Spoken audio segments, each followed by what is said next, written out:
One of the things I hear most often from people when I bring up website accessibility is they go, well, but my website visitors aren't going to be blind. Well, I'm actually visually impaired. I'm legally blind. I'm sitting this close to my computer screen because I have to. So my laptop has to be up on this stand. I have a portable keyboard underneath the stand, so I get up here and this is me working on my computer on any given day.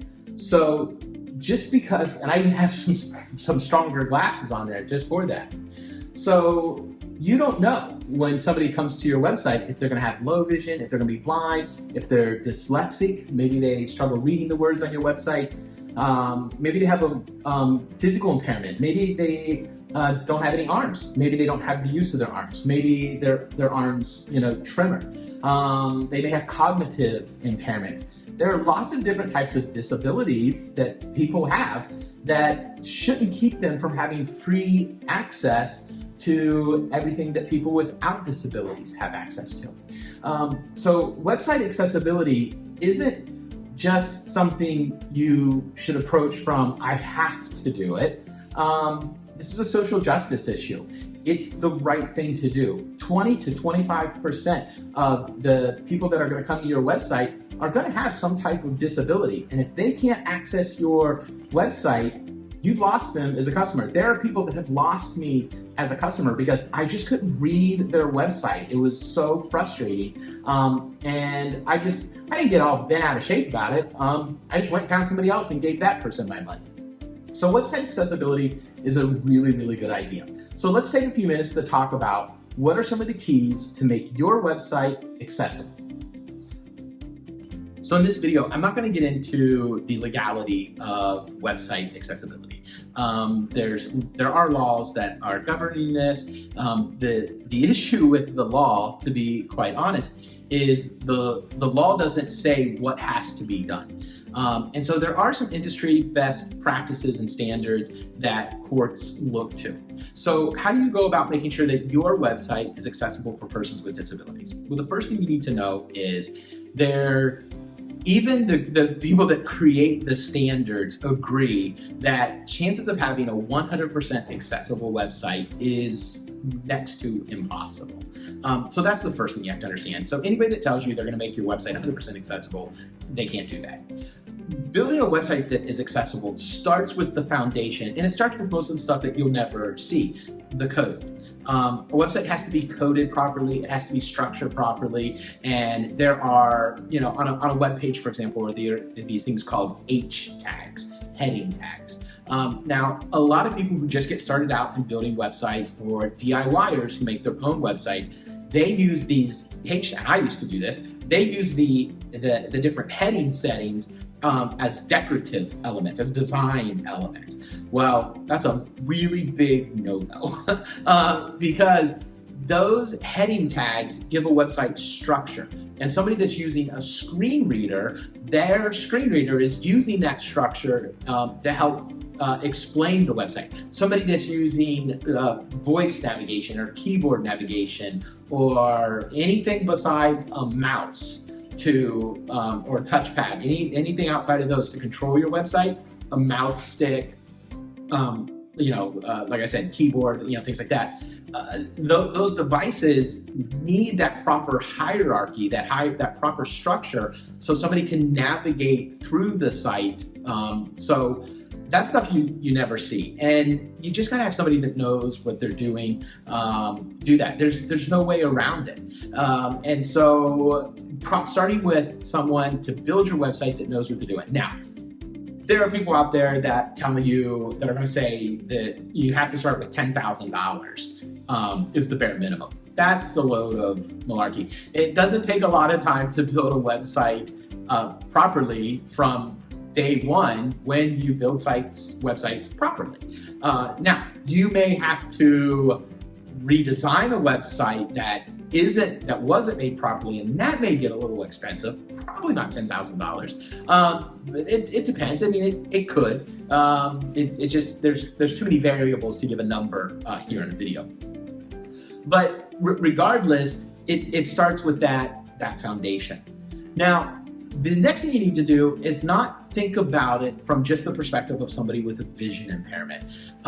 There's a lot of things. If your website has video and you have no closed captioning on the video, no transcription on the video, no subtitles on the video, nothing like that, then you've just eliminated anybody with a hearing impairment or hearing loss to be able to access that. Now, here's the other thing you've done. The thing about accessibility is it also goes hand in hand with creating a great user experience. Let's say I am on your website and I want to check out that video, but I'm in a coffee shop. Or let's say we have somebody that wants to check out your website and I have a newborn and I'm holding the newborn who's sleeping and I really want to engage with that content, but I can't because it's audio or nothing. So that's not a great user experience. So having your content be accessible is key. So step one, you got to start with a solid foundation. Step two, you got to consider your content. Now, the third thing is your branding. You got to look at your branding. An accessible branding guide is probably maybe should have been the first thing on the list now that I think about it. But if you have a lime green or a yellow logo with white lettering, there's not enough contrast between the lettering and the color, and that logo is not going to be accessible for people with certain kinds of vision impairments, color blindness, or things like that. So starting with your brand is going to be, looking at your brand is going to be super important. So these are all the different things you got to look at. So you give your web designer, or for you to sit down and build your website, you can really get in there and make the site accessible. All right. The next thing I want to talk about is a bit controversial. All right. And that is a thing called an overlay. Now I'm going to go ahead and open up my website here for In Transit Studios. That's my web design business. And I'm going to show you what an overlay is. So as you see here, we're looking at our website. And in the bottom right-hand corner, I have this blue button that is an overlay, and it pops up this right here. Now, this is a very popular company, very popular brand, and there are people who hate this company. They hate overlays because a lot of people think I'll put an overlay on my website and it'll make it accessible. In fact, the software creator behind this says the same thing. Now, here's the truth. That's not true. It's not making the website completely accessible. However, it's going a long, long way in giving control to someone who does have a disability and gives them greater access. It gives them customization control that you just don't have with other accessibility. Think about a building. If you have a building and you need to make it accessible, you have to have a zero entry. So if somebody in a wheelchair wants to get in or needs to get out of your building in an emergency, you need to have a ramp. Well, when the ramp is built, the ramp is built. Like, people can't adjust the ramp based upon their preferences. A website accessibility overlay, they can adjust the colors and to their heart's content. They can adjust font size. There's a lot they can do with it. In fact, here's a couple things that I really like about this. If someone comes up here and they have ADHD, they turn that on and that puts this bar across that brings attention or helps them stay focused on the part of the web page that is important to them. Someone with a seizure disorder, look here, it paused that GIF that dulled the colors. And if I turn it off, my colors are back and vibrant, and my GIF is automatically moving. So anything that has movement to it, that seizure option is going to turn it off. Now, the issue with this is somebody has to see this, See where I'm going with that? Or somebody has to find it, somebody has to know it's there to turn it on. And so because of that, some people will go, well, that doesn't make your website accessible because, it's not there. All right, here's the thing. I just want to push back on these people a little bit. Just because a elevator has Braille to make it accessible for people that are blind, they have to find the Braille before it's useful to them. All right. So we just have to understand that there's so much we can do and so much we can't do. People that get frustrated with these companies that have these overlays, they're right. They don't make your website 100% accessible. And it is bad for them to say that they do. But what it does do in the end is so great. Yeah, there are some people out there that are like, oh, accessibility, I hate it. It adds barriers to me on some websites. Okay, maybe it does. There is no perfect accessibility solution that is going to work for everybody with any kind of disability. And so I'm sorry that you may have had that struggle on a website, but that doesn't mean the tool is bad. Maybe somebody, let's go back to a building that has to be made physically accessible for someone. Well, maybe one person struggles with a ramp on a building because, there's just the turn, maybe it's a 2-level ramp in the turn. Their wheelchair doesn't have quite enough room. It was really tricky. Where everybody else, it's fine, but their particular wheelchair or their disability, they really struggle making the turn and they have to do it a little bit. Well, that doesn't make every ramp bad, for everybody. So for the most part, people need to calm down a little bit. The only website owners I have issue with are the website owners that say, well, I'm not going to mess with it because I don't care. Or, people that come to my website aren't disabled, or, and I hear it from all kinds of different, industries. There are some industries that are like, nobody would ever use our website that has a disability. You don't know that. You just don't know that. And here's the thing. Even if that could be true, having that level of an attitude towards other human beings, see, that goes back to this, I believe this is a social justice issue. It's the right thing to do. And it says a lot about your brand and company. If you put out there on your website that we strive to make our website accessible and have an accessibility statement, and in that statement say, if you're running into troubles, please let us know. And in good faith, be willing to respond to that and be willing to work on that. That says a lot about your company. That's, really kind of cool. So for me, it's important that you do it you give it your very best. So what should you do for your website? Well, the first thing you need to do is you need to have your website checked. Places like my web design business, we can check your website. I'm going to put a link in the description of this video that you can go to a website that will scan your website and let you know.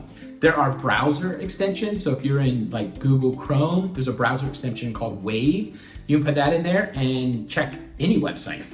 I use the tool every day to check websites to see where accessibility issues are. You can ask people with accessibility or with disability to look at your website.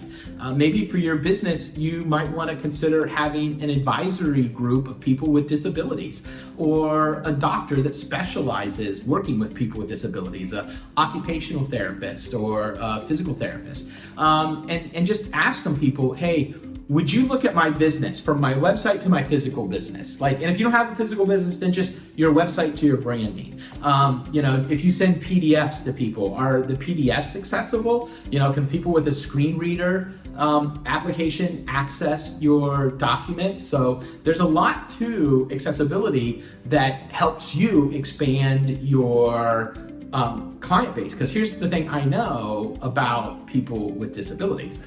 People with disabilities find each other and have community with each other. No, not exclusively, obviously, but that's a group of people that have this thing in common and they share. And if there's a brand or a company that is making themselves accessible, that brand or that company gets talked about. And if that brand or company isn't making their stuff accessible, that brand's getting talked about as well. So there are ways to check your website online. There are, having people just use your website, give you feedback, look at your website, give you feedback. These are a couple ways that you can go about having your website checked to see if it is accessible. Now, what do you do if you find out your website isn't accessible? Well, my recommendation is you need to hire somebody. You need to hire a web designer that has had their team go through training from W3Cs. It's really the only place that I'm aware of that does training and certification in website accessibility. So me and my team, we are certified in W3Cs. And when you're looking for a web designer, just ask them, have you taken the certification through W3Cs? The other thing you can do is you can go take the training and certification at W3Cs. It's very thorough. It's really, really good. And if you're a DIYer, you can take that training and learn what you can do. Then, you want to make sure your foundation is in good shape. You want to make sure your content is good. And then I still would recommend using an overlay to take you that, last 20%, 30%, whatever it might be, and give people that want to use it and can use it the ability to.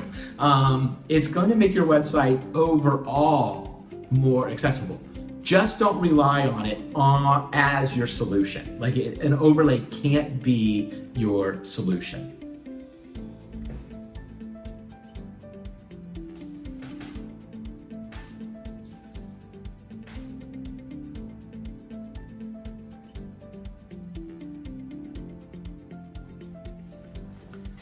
So because I think this is important and a social justice issue, I have my company in a position where if you want, you can ask, we'll do a free website accessibility audit for you and let you know how your website is shaping up for people with disabilities.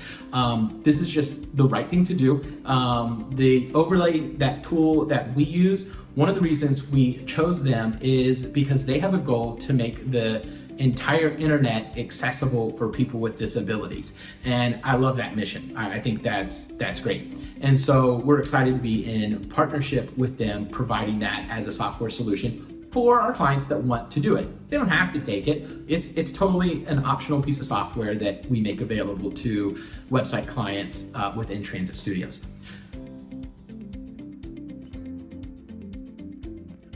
If you found this video at all helpful, I would appreciate it if you would take a second to subscribe, give it a thumbs up, and make sure you click the notification bell so you're informed of when new videos just like this come out.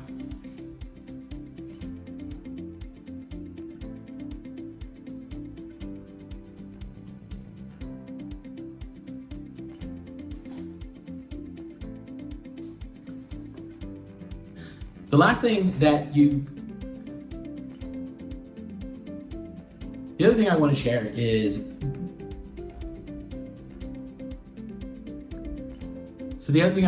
about checking to see if your website is accessible is, this is really important to me and my team and my company. And so we are willing to do a free website accessibility audit for you. Like I said, I believe this is a social justice issue.